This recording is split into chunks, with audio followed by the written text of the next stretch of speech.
स्वागत है आप सभी का डीडी न्यूज के इस खास बुलेटिन एक्सप्रेस 100 में, जहां हम आपके लिए लेकर आते हैं राजनीति, मनोरंजन, देश दुनिया, खेल और व्यापार जगत की सभी बड़ी खबरों को एक्सप्रेस यानी कि फटाफट अंदाज में आपके साथ मैं हूं संध्या शर्मा। तो देखिए खबरें तेज रफ्तार से।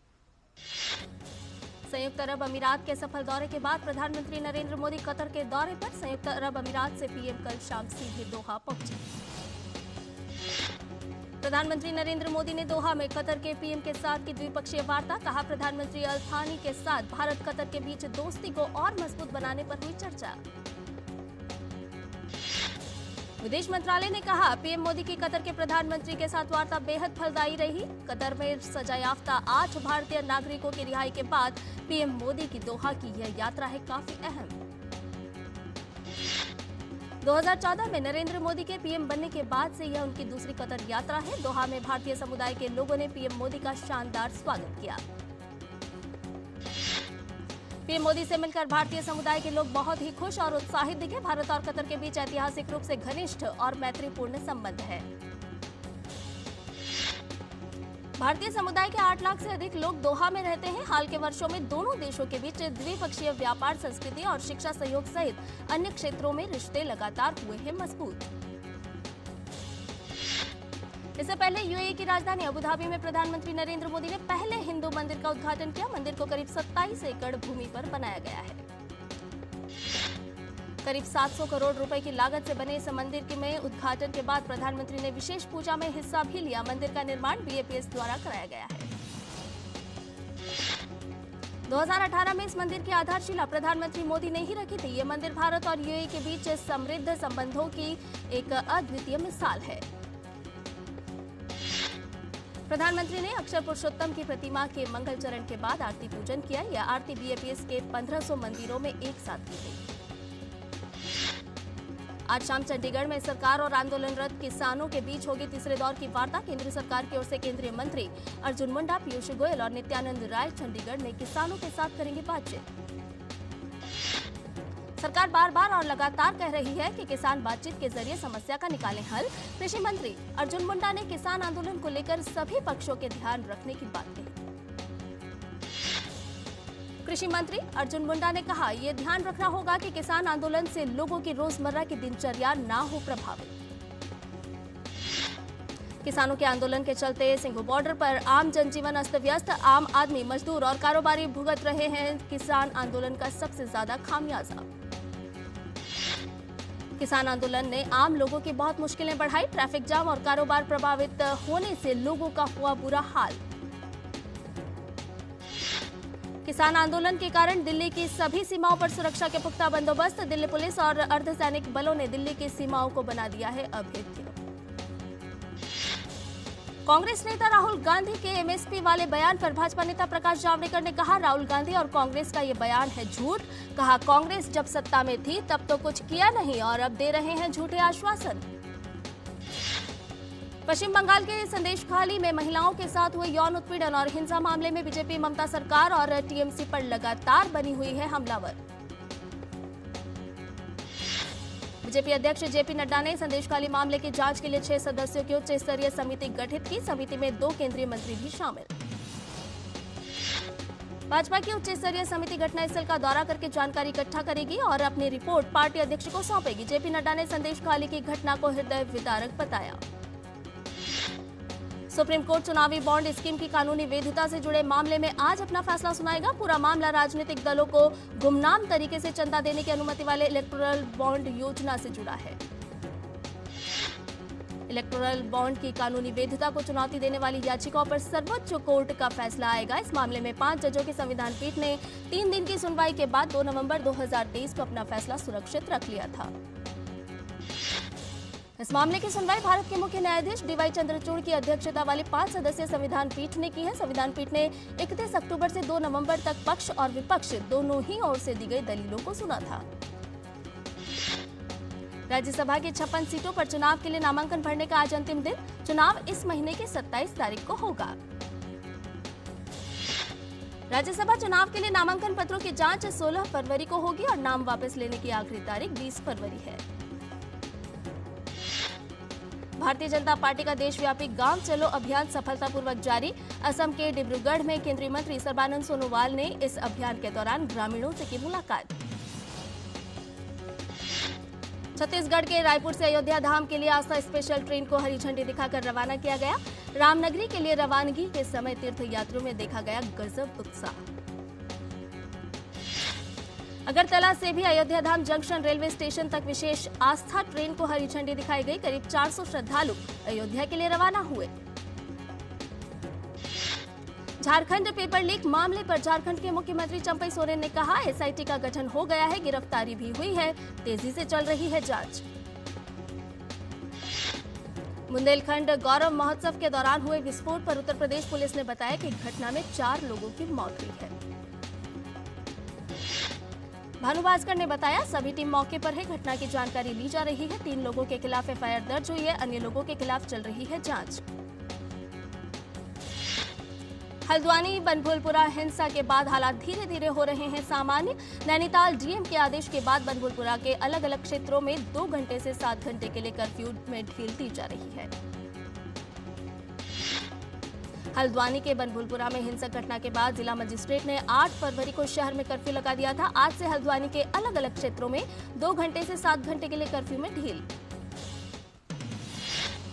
सीबीएसई की 10वीं और 12वीं कक्षा की बोर्ड परीक्षाएं आज से शुरू हो रही हैं। इस साल भारत और विदेश के 26 देशों से 39 लाख से अधिक छात्र इन बोर्ड परीक्षाओं में शामिल हो रहे हैं। दिल्ली के 877 परीक्षा केंद्रों पर 5,80,000 से अधिक छात्र इन परीक्षाओं में शामिल होंगे। परीक्षा सुबह 10:30 बजे से शुरू होगी। दिल्ली में मौजूदा स्थिति को देखते हुए सीबीएसई ने छात्रों और अभिभावकों को सलाह दी है कि वे अपने घरों से जल्दी निकलें ताकि समय पर परीक्षा केंद्रों पर पहुंच सकें। बोर्ड ने परीक्षा केंद्रों तक पहुंचने के लिए मेट्रो सेवाओं के उपयोग की भी सलाह दी है। छात्रों को 10 बजे या उससे पहले परीक्षा केंद्रों तक पहुंचने के निर्देश दिए गए हैं। भारतीय रिजर्व बैंक के गवर्नर शक्तिकांत दास ने पब्लिक सेक्टर के बैंकों और प्राइवेट सेक्टर के चुनिंदा बैंकों के प्रबंध निदेशकों और मुख्य कार्यपालक अधिकारियों के साथ बैठक की। आरबीआई गवर्नर शक्तिकांत दास ने कहा, किसी भी तरह की ढिलाई की कोई गुंजाइश नहीं है। बैंकों को बढ़ते जोखिमों को लेकर अपनी निगरानी बनाए रखनी चाहिए। नकली धन प्रबंधकों द्वारा ठगे जा रहे लोगों को आगाह करते हुए बाजार नियामक ने निवेशकों को ऐसी अवैध इकाइयों के प्रति आगाह किया जो पंजीकृत होने का दावा करती हैं और अधिक रिटर्न का वादा करती हैं।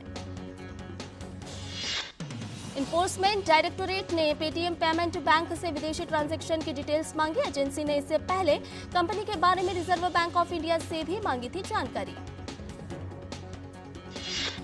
पेटीएम की पैरेंट कंपनी 197 कम्युनिकेशंस है। आरबीआई ने नियमों का लंबे समय तक अनुपालन न करने का हवाला देते हुए बीती 31 जनवरी को पेटीएम पेमेंट्स बैंक पर रोक लगा दी थी। अडानी ग्रीन एनर्जी लिमिटेड ने दुनिया के सबसे बड़े रिन्यूएबल एनर्जी प्रोजेक्ट की पहली कैपेसिटी का ऑपरेशन शुरू कर दिया। अडानी ग्रीन एनर्जी लिमिटेड की ओर से कहा गया, गुजरात के खावड़ा में बने इस प्लांट में अभी केवल 551 मेगावाट कैपेसिटी का ऑपरेशन शुरू हो गया है। नेशनल स्टॉक एक्सचेंज यानी एनएसई ने कहा, आगामी 2 मार्च को शनिवार को छुट्टी के दिन भी बाजार ओपन रहेगा। इस दौरान 2 स्पेशल लाइव ट्रेडिंग सेशन होंगे। डिजास्टर रिकवरी साइट को टेस्ट करने के लिए ऐसा किया जा रहा है। इसका इस्तेमाल सबसे रिसेंट बैकअप से डेटा रिकवर करने के लिए किया जाता है। अंतर्राष्ट्रीय वित्तीय सेवा केंद्र प्राधिकरण यानी कि आईएफएससीए विवाद समाधान में तेजी लाने के लिए गुजरात के गांधीनगर में स्थित आईएफएससीए में एक अंतर्राष्ट्रीय मध्यस्थता केंद्र की स्थापना के लिए है प्रयासरत। आईएफएससीए चेयरमैन के राजा रमन ने PhD chamber of commerce and industry के कार्यक्रम में कहा, यह प्रस्ताव सरकार के समक्ष विचाराधीन, हम पहले से ही इस पर कर रहे हैं काम। अंतर्राष्ट्रीय ऊर्जा एजेंसी ने कहा, सदस्य देशों के मंत्रियों ने एजेंसी का पूर्ण सदस्य बनने के भारत के आवेदन पर बातचीत शुरू की। फिलहाल 31 देश हैं आईईए के सदस्य। एजेंसी ने पेरिस में आईईए की मंत्री स्तरीय बैठक के बाद जारी बयान में कहा, भारत के साथ बातचीत वैश्विक ऊर्जा और जलवायु चुनौतियों से निपटने में देश के रणनीतिक महत्व की है स्वीकृति। और बुलेटिन में फिलहाल रुकने एक छोटे से ब्रेक के लिए जल्द हाजिर होंगे। आप बने रहिए डीडी न्यूज के साथ। साल, बरस और सदी नहीं, एक युग गुजर जाएगा, उम्र न पूछो वंडर की, जब फर्क नजर आएगा। वंडर सीमेंट, फर्क नजर आएगा। कोविड ने हम लोगों को work from home and flexibility दोनों सिखा दी। Handling my job responsibilities and अपना घर। एनपीएस भी इसी तरह फ्लेक्सिबल है। इन्वेस्टमेंट ऐप के थ्रू अपना अकाउंट इजीली ओपन किया और अब उसी ऐप के थ्रू अपना अकाउंट फुल्ली ऑपरेट कर रहा। कोई रिस्ट्रिक्शन नहीं है, किसी भी समय लॉग इन कर सकता हूँ और अपने इन्वेस्टमेंट की अमाउंट चेंज भी कर सकता हूँ। जितना पॉसिबल होता है उतना अपने इनकम से बचाता हूँ और अपने एनपीएस अकाउंट में इन्वेस्ट करता हूँ। अपने बेहतर कल को सुनिश्चित करने के लिए एनपीएस जरूरी है।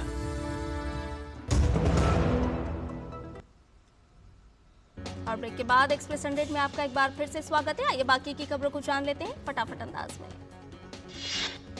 मत्स्य पालन, पशुपालन और डेयरी मंत्री पुरुषोत्तम रूपाला ने पुनर्गठित पशुपालन अवसंरचना विकास निधि योजना शुरू की। इस मौके पर उन्होंने कहा कि उद्योग के साथ सहकारी समितियां उठाएं इसका लाभ।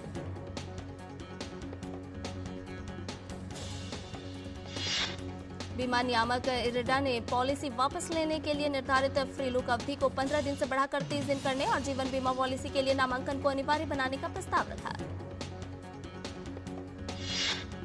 IRDAI ने पॉलिसी धारकों की सुविधा और जरूरतों को ध्यान में रखते हुए ऑनलाइन इंश्योरेंस प्लेटफॉर्म बीमा सुगम के गठन का प्रस्ताव रखा। यह प्लेटफॉर्म इंश्योरेंस प्रोडक्ट्स की उपलब्धता और पहुंच बढ़ाने में मददगार होगा।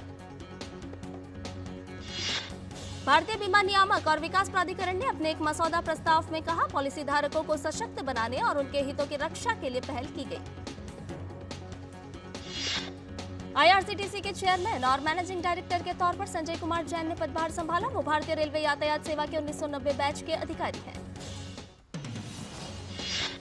जी एंटरटेनमेंट ने ICC क्रिकेट राइट से एग्रीमेंट की शर्तों के उल्लंघन का आरोप लगाते हुए ब्रॉडकास्टर स्टार से 68.54 करोड़ रुपए के रिफंड की मांग की है। स्टार वॉल्ट डिज्नी की सब्सिडरी कंपनी है। पिछले महीने जी एंटरटेनमेंट ने डिज्नी स्टार के साथ $1.4 बिलियन का एग्रीमेंट कर दिया था कैंसिल। बिजली कारोबार से जुड़े समाधान उपलब्ध कराने वाली PTC इंडिया का एकीकृत शुद्ध लाभ चालू वित्त वर्ष की तीसरी तिमाही में 7% से अधिक घटकर 97.04 करोड़ रुपए रहा। कंपनी का लाभ मुख्य रूप से खर्च बढ़ने से प्रभावित हुआ। सूचना प्रौद्योगिकी से जुड़े बुनियादी ढांचा, क्लाउड कंप्यूटिंग, नेटवर्क सुरक्षा जैसी सेवाएं देने वाली कंपनी एसेकोनेट टेक्नोलॉजी का 28.22 करोड़ रुपए का IPO 16 फरवरी को खुलेगा।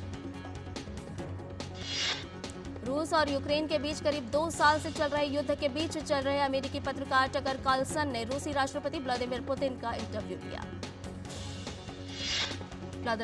व्लादिमीर पुतिन ने कहा, पिछले हफ्ते सुर्खियां बटोरने वाले एक साक्षात्कार में अमेरिकी टेलीविजन होस्ट टकर कार्लसन के तीखे सवालों की कमी ने उन्हें आश्चर्यचकित किया था। व्लादिमीर पुतिन ने एक रूसी टीवी साक्षात्कारकर्ता पावेल जुर्बिन से कहा कि वे चाहते हैं कि टकर कार्लसन अधिक आक्रामक व्यवहार करें ताकि उन्हें उतनी ही स्पष्टता से जवाब देने का मौका मिलेगा। अमेरिका भेजने के नाम पर नेपाल में 1 महीने से अधिक समय से बंधक बनाए गए 11 भारतीय नागरिकों को करा लिया गया मुक्त। काठमांडू जिला पुलिस रेंज के सूत्र ने बताया कि एक गिरोह में गिरफ्तार किए गए 7 लोग एजेंट हैं जो बंधकों से पैसा लेकर उन्हें अमेरिका भेजने का झांसा दिए थे।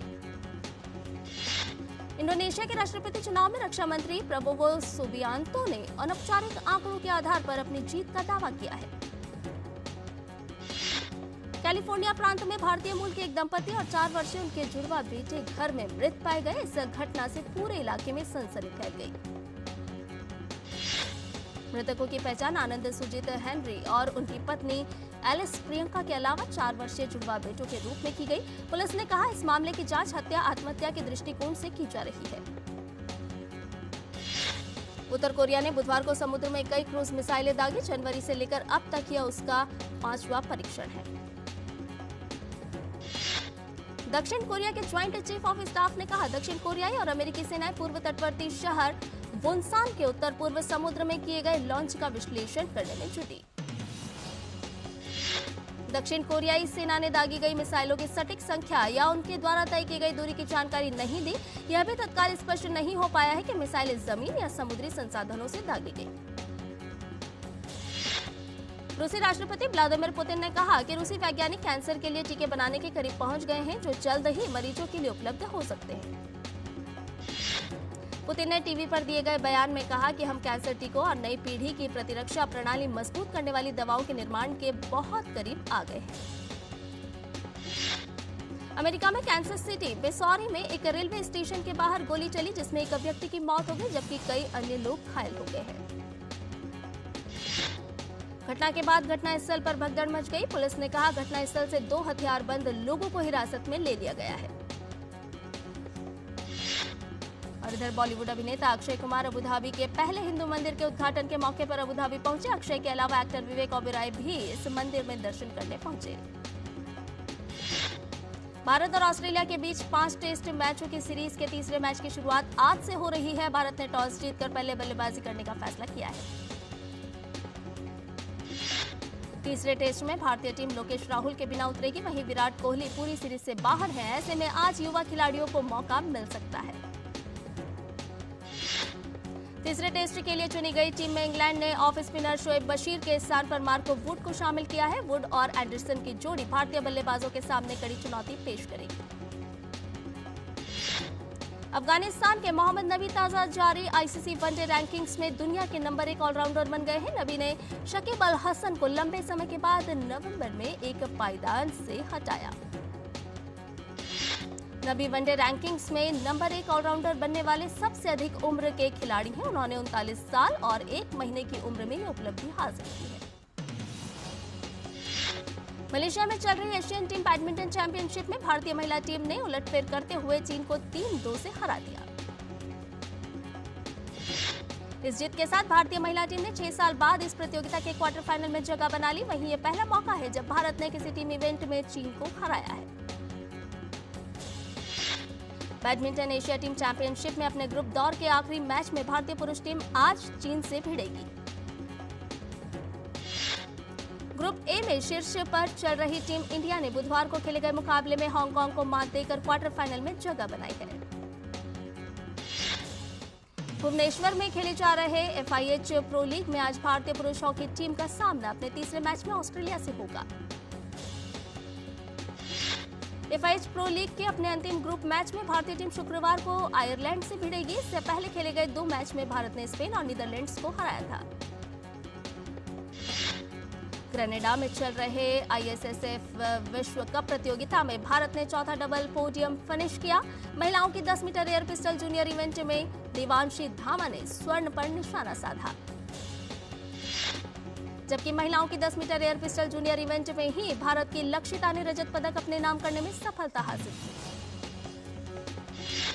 चैंपियंस लीग के राउंड ऑफ 16 के पहले लेग में बायर्न म्यूनिख को लाजियो के हाथों 0-1 से हार का सामना करना पड़ा। इस मैच में लाजियो की ओर से एकमात्र गोल इमोबिल ने 67वें मिनट में पेनल्टी को गोल में तब्दील करके किया। वहीं चैंपियंस लीग के राउंड ऑफ 16 में ही खेले गए एक अन्य मैच में PSG ने रियल सोसियाद को 2-0 से हरा दिया। पेरिस सेंट जर्मेन की ओर से इस मैच में एम्बापे ने और बारकोला ने 1-1 गोल दागे।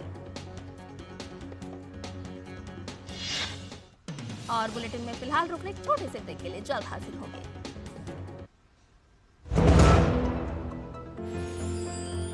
साल बरस और सदी नहीं, एक युग गुजर जाएगा। उम्र न पूछो वंडर की, जब फर्क नजर आएगा। वंडर सीमेंट, फर्क नजर आएगा। और ब्रेक के बाद एक्सप्रेस हंड्रेड में आपका एक बार फिर से स्वागत है।